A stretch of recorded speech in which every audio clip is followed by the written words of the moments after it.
Di akhirat tidak ada orang masuk neraka gara-gara penyakit kusta. Kenapa masuk neraka? Kusta Tuhan. Anda. Kenapa masuk neraka? Ngontrak-ngontrak Tuhan, tidak punya rumah. Tidak.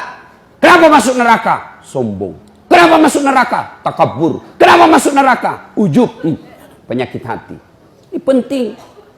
Coba, kalau Bapak bawa mobil dari Jakarta ke Bogor, yang nyetir tangan, yang berpikir sepanjang jalan otak, gas rem kaki. Tapi begitu ada tikungan, apa tertulis? Hati-hati. Iya toh? Tidak tertulis otak. Padahal otak yang berpikir. Iya, begitu pentingnya hati. Coba, di lapangan terbang, bandara, ada pengumuman. Apa yang diumumkan? Perhatian. Padahal yang berpikir otak, yang menulis tangan. Pengumuman perhatian. Tidak ada pengumuman perotakan. Berarti memang ini hati adalah raja. Karenanya sehatkan hati kalian. Mari kita lihat dalam kitab Iyah Ulumuddin, itu banyak sekali jenis-jenis penyakit hati. Mari kita lihat satu-satu. Mudah-mudahan cukup waktu. Yang pertama, yang paling banyak ini, al-mutakhawilu bis shalah, menganggap enteng sholat. Mana yang disebut menganggap enteng sholat? Mereka yang sudah tahu sholat 5 waktu wajib, tapi mereka tidak mau melaksanakan. Inilah puncak kehancuran hati manusia. Karena ada orang begitu. Bersinat, takut betul. Ngambil sandalnya orang, takut sekali. Tidak puasa, takut dosa. Ramadan 30 hari puasa, tapi tidak sholat. Kan ada yang begitu. Takut dia ngambil nasinya orang. Takut dia ganggu istrinya orang. Tapi begitu tiba waktu sholat, dia merasa tidak berdosa. Kan ada perasaan begitu. Lewat sholatnya 5 waktu, sehari dia tidak sholat, merasa tidak punya dosa. Inilah puncak hancurnya hati kalian. Ada yang begitu kan?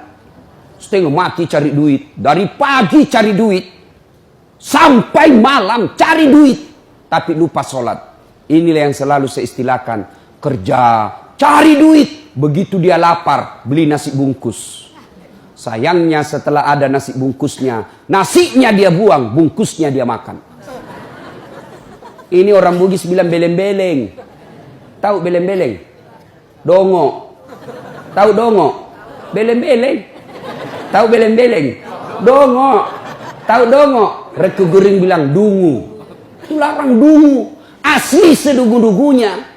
Masa beli nasi bungkus, nasinya dia buang, nasi bungkusnya dia makan? Inilah orang yang setengah mati cari nafkah. Berpolitik siang malam. Berusaha siang malam. Ngajar siang malam. Cari harta siang malam. Lupa sholat. Beleng-beleng. Dungu. Apa sebab orang biasa tidak sholat? Mohon maaf. Punten. Ibu-ibu paling banyak tidak sholat kalau ada pesta pengantin. Gara-gara apa? Make up. Mukanya dikira tembok. Kuning, coklat, abu-abu, biru. Oh, beleng-beleng. Itu biasa saya kasihan lihat itu ibu kalau ada pengantin. Mukanya betul-betul kayak tembok. Serba palsu. Bibirnya merah, palsu. Alisnya tebal, palsu. Bulu matanya panjang, palsu. Pantatnya gabus. Semua palsu. Malah ada lagi lebih gila lagi, saya lihat dia kasih lebih alisnya. Saya bilang kenapa dikasih lebih? Dia bilang seperti artis Korea. Ada artis Korea baru di Bogor tinggal. Coba sudahlah. Apa dilarang berdandan? Ya silahkan. Selama ibu berdandan supaya suami bangga di samping ibu, itu ibadah. Tapi kalau ibu dandan gara-gara dandan tidak sholat, beleng-beleng. Nah, sekarang gimana solusinya, Ustaz? Nah, ibu wudhu dulu. Sudah wudhu, dandan. Sudah dandan, tahan kentut.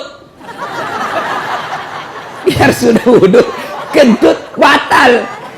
Nggak habis ke Ustadz, sedikit aja keluar. Biar sedikit, batal. Coba. 2. Yang menyebabkan ibu-ibu banyak nggak sholat kalau ada pengantin. Apa? Jilbab. Saya ini sudah keliling-keliling ceramah. Sampai ke Malaysia, Timur Tengah, Brunei, Filipina Selatan. Ini hanya di Indonesia yang ibu-ibunya susah jilbabnya. Jilbab sakaratil maut. Masya Allah. Itu ada talinya tuh 2 meter. Dia ikat dulu. Dia ikat di lehernya. 2 meter dikasih kembang. 17 pentulnya. Ada kayak batang pohon di belakang. Sudah. Tidak bisa lah dia goyang lehernya. Sudah diikat. Coba. Ayo. Pakai lagi. Jilbabnya sempit. Celana roknya sempit. Suaminya bilang, cepat-cepat, buru-buru, kita ketinggalan. Tunggu sedikit, Pak. Ini dah banyak belen-belen. Tiba waktu sholat. Hayya 'alas shalah. Suaminya bilang, Bu, baru aja kau pulang umroh. Itu baru 2 bulan yang lalu kau pulang umroh. Ini sudah mau asar, kau belum sholat duhur. Sana pi sholat. Apa kata istrinya? Sadar kau, Pak. Saya sadar, saya suruh kau sholat. Kau ndak lihat ini jilbabku? 2 jam makainya ini. Belen-belen. Sudah ya? Bu, yang paling banyak perempuan tidak sholat kalau ada pesta. Ini kalau laki-laki kapan banyak tidak sholat? Ada Piala Champion. Subuh tidak sholat subuh. Gara-gara sepak bola. Begitu nonton dari jam 2, seri adu penalti. Bersamaan azan subuh. Pilih mana, Pak? Bapak pilih mana? Pergi sholat, ketinggalan gol, nonton, ketinggalan sholat. Akhirnya apa? Diambil sajadahnya, sholat depan televisi. Ini lebih belen-belen. Ayo. Demi Allah, apa alasan orang biasa tidak sholat? Ustaz, saya kaya Ustaz. Dia kaya aja dia tidak sholat. Ada yang kalah kayanya Nabi Sulaiman?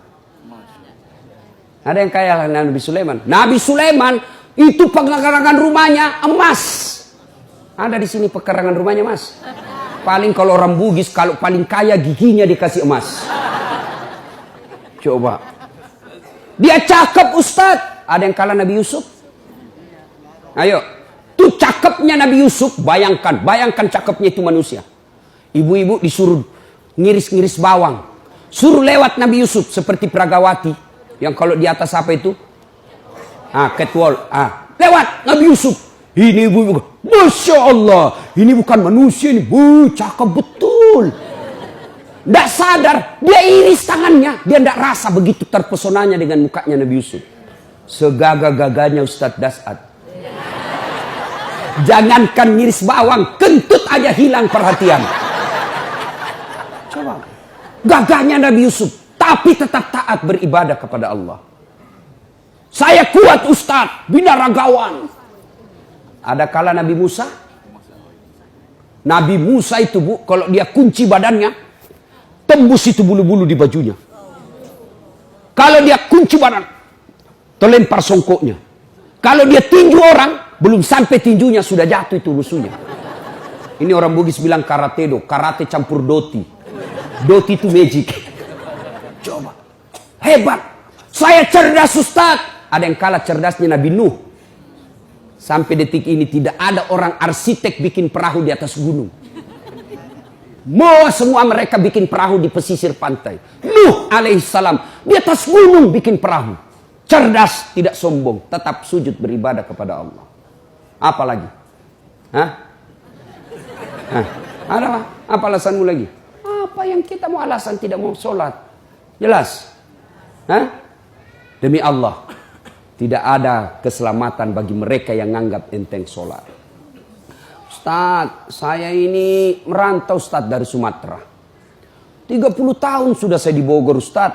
Tidak bisa lepas dari kredit. Rumahnya susah, masih ngontrak-ngontrak Ustaz. Periksa sholatmu. Anak saya nakal betul Ustaz. Periksa sholatnya. Kalau sholat baik, mustahil Allah sengsarakan hidupmu. Tuhan apa yang bikin sengsara hidupnya orang yang baik sholatnya? Saya sholat Ustaz. Betul kamu sholat, tapi tidak ikhlas. Ya Allah sholat. Asar lagi. Barusan duhur. Kok tidak ikhlas bos? Ayo. Saya ikhlas Ustaz. Mana ikhlas sholat duhur sudah dekat asar? Ikhlas kan namanya itu. Ayo. Mana ikhlas sholat asar sudah dekat maghrib. 1 kali wudhu itu sudah sholat asarnya. Itu juga maghribnya. Mana?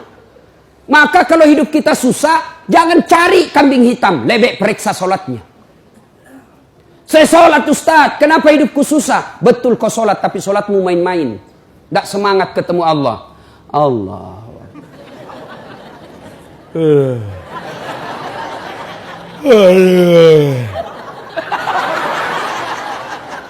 Siratal. Ada yang sholat seperti itu. Ada. Sholat kayak ditiup angin. Allahu Akbar.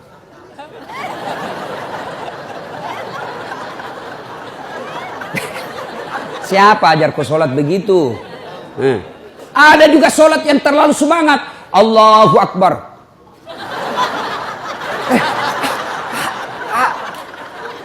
Ibu ketawa karena membayangkan diri sendiri lah.